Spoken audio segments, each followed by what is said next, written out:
I kind of moved past the word visualization because I think it kind of conjures up a little bit too much of a spiritual association.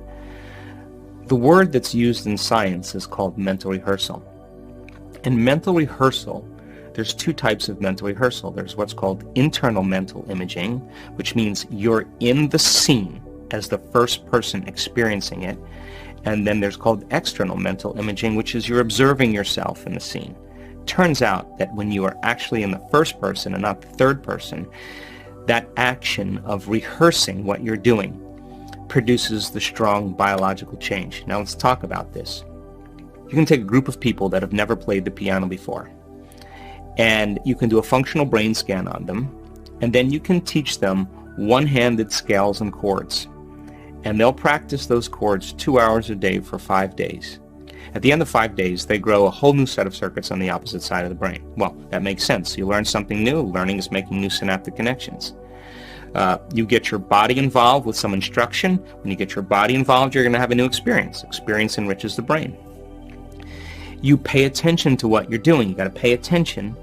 You got to stay present. And if you repeat it over and over again, firing and wiring, you assemble new networks of neurons equal to your experience. Nothing new there.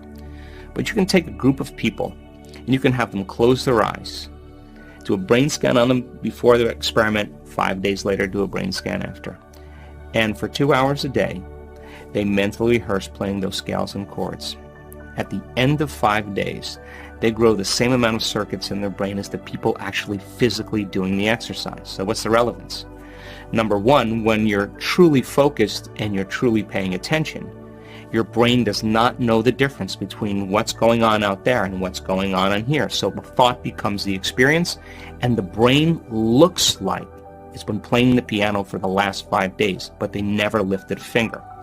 Now, from a biological standpoint, our brains are a record of the past. They're an artifact of everything we've learned and experienced to this moment. When we prime the brain to change its circuitry before the experience, now the brain is no longer a record of the past, it's now a map to the future.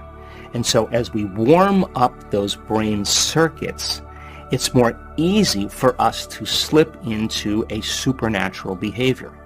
If you take those people and you set them in front of the piano, and they've never played the piano before, but they've been mentally rehearsing for the last 5 days, they'll play those scales and chords.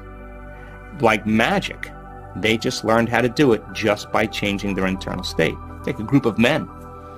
You can have them close their eyes and for an hour a day mentally rehearse doing bicep curls over and over again, and they add an emotional component called harder, stronger, more intense, and they put themselves in that first person internal mental image. At the end of 2 weeks, they have a 13.5 increase in muscle strength, and they've never performed the activity.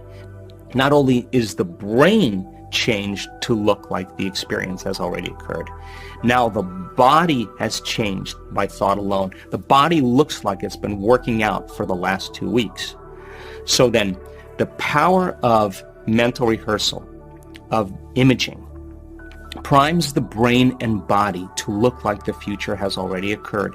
And when you set the extent of your limit, and you can image what you can do even further than what's normal, then you are stepping into the unknown. And of course, then your body is going to follow your mind because the experience has already happened.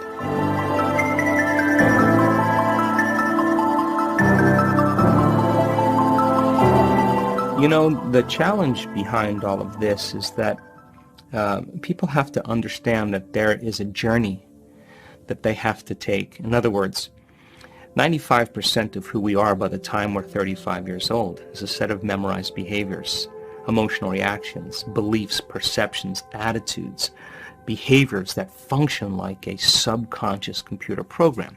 95% of who we are is a habit.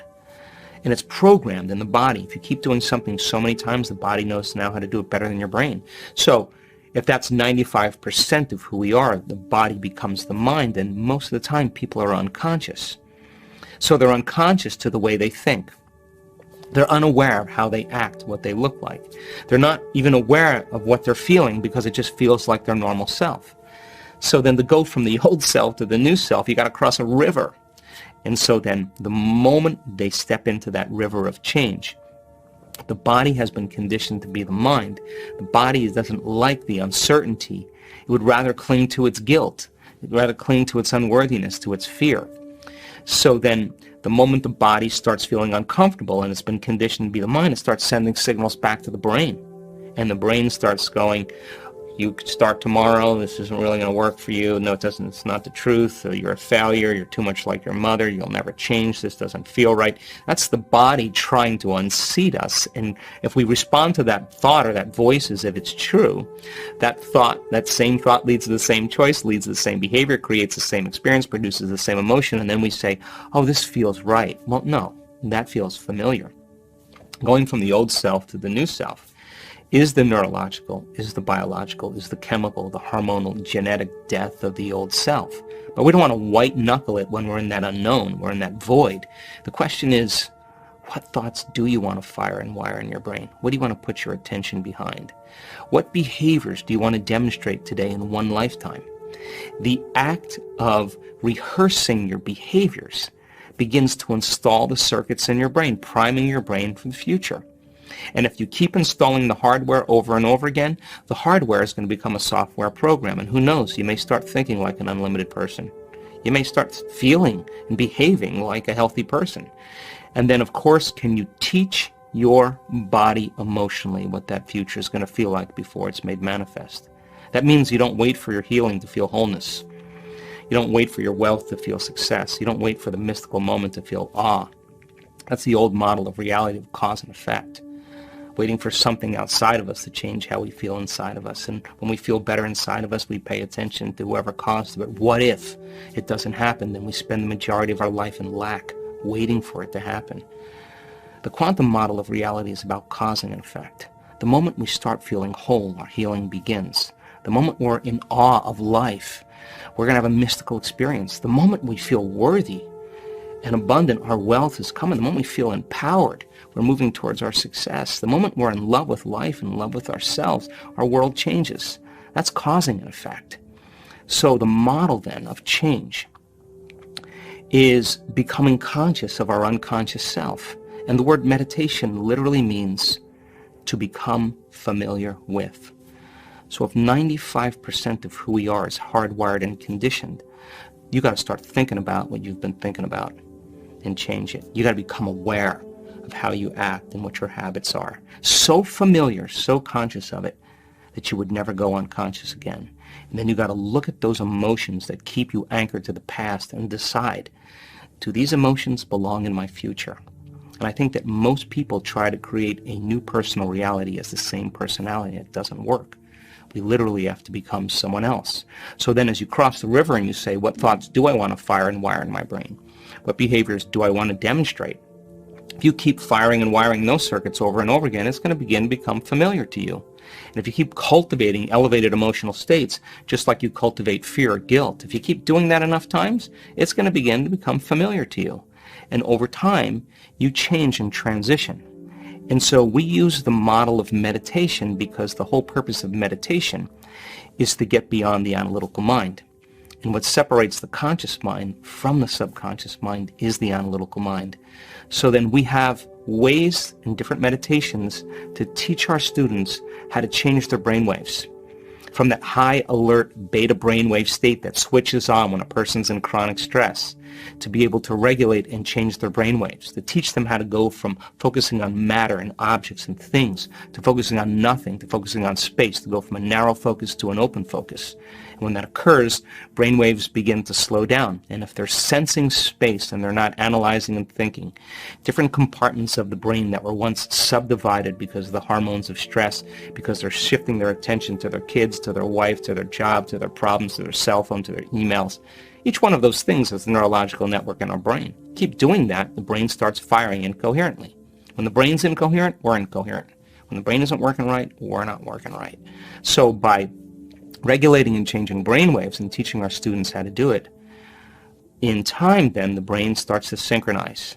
If you're no longer analyzing and thinking, the autonomic nervous system steps in, which is its job is to create order and balance. As your brain waves change, you begin to make contact and go from beta brain waves to alpha brain waves.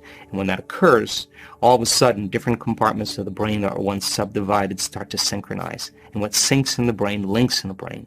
And all of a sudden, we start feeling more whole.